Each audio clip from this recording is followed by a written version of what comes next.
में स्टॉक था दिसंबर से लेके अप्रैल एंड तक। तो वहां से हमें एक थोड़ा रिवर्सल देखा गया है। पिछले 3 दिन में higher top higher bottom formation भी हो रहे हैं और स्टॉक ने अपने 200 दिन के मूविंग एवरेज को भी एक बार वापस से रिक्लेम कर दिया है। और मुझे लग रहा है यहाँ पे जो हिसाब से मोमेंटम स्टॉक में बना हुआ है, तो जुबिलेंट फूड को 504 के स्टॉप लॉस से 523 के टारगेट के लिए बाय किया जा सकता है अगले 1 से 2 सत्रों में। और तीसरा जो स्टॉक मुझे लग रहा है कि जहां पे एक अच्छा शॉर्ट कवरिंग मूव आ जा रहा है, वो है नैल्को। नैल्को में यदि हम देखें कि पिछले 10-15 दिन से एक अच्छा ट्रेंड में स्टॉक था। 175 से स्टॉक 200 के करीब आ चुका था, पर बीच में थोड़ा कंसोलिडेशन देखा गया था और आज फिर से हमें वापस नैल्को में एक अच्छा सस्टेन्ड मूव देख रहे हैं हम। ओपन इंटरेस्ट में भी कम हुआ है, तो मुझे लग रहा है यहाँ पे एक शॉर्ट कवरिंग रैली भी हो रही है। तो नैल्को को 193 के स्टॉप लॉस के साथ बाय किया जा सकता है 208 के टारगेट के लिए।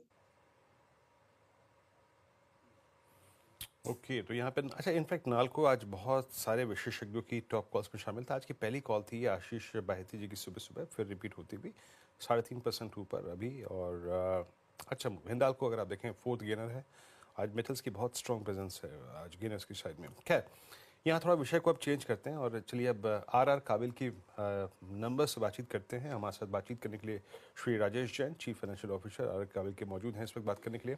मैं नंबर्स आपकी स्क्रीन पर रखता हूँ। इनका इस क्वार्टर में रेवेन्यू करीब करीब 15.7% बढ़ के लगभग 1574 करोड़ रुपये रहा है। एबिटा इनका करीब करीब 15.7 बढ़ के करीब 115 करोड़ रुपये रहा। स्ट्रीट के एस्टिमेट से अगर आप देखें थोड़ा सा डाइवर्जेंस था यहाँ पे नेगेटिव। मार्जिन्स फ्लैट थे अप्रॉक्सीमेटली 656 की ट्रेजेक्टरी में। नेट प्रॉफिट करीब 20% बढ़ के करीब 78.72 करोड़ रुपये रहा। सर नमस्कार, कार्यक्रम में स्वागत है आपका राजेश जी। नमस्कार। थोड़ा सा मैं यहाँ पे जो स्ट्रीट का बिलीफ था सर, थोड़ा सा उस बात कर रहा हूँ मैं। अप्रॉक्सीमेटली जो हमारी एनालिस्ट लॉबी है वो करीब करीब 100 करोड़ रुपए की ट्रेजेक्टरी में आपका नेट प्रॉफिट रहेगा ये मान के चल रही थी, बट इट्स 78.72 करोड़ रुपीस।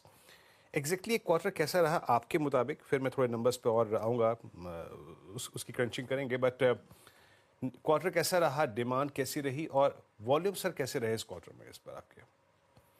देखिए, अगर हम ओवरऑल बात करें तो हमारा वॉल्यूम ग्रोथ जो है वो 20% की रेंज में रहा है, जो कि इंडस्ट्री एवरेज से ज्यादा है।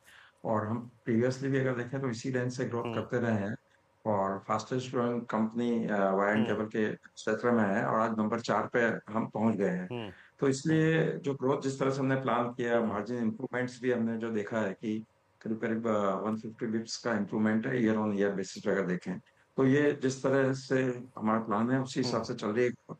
और जिस तरह से इंडिया में इंफ्रास्ट्रक्चर रियल एस्टेट डिमांड बढ़ रही है, प्लस एक्सपोर्ट्स भी हमारा एक बहुत बड़ा सेगमेंट है, वहां पर भी जिस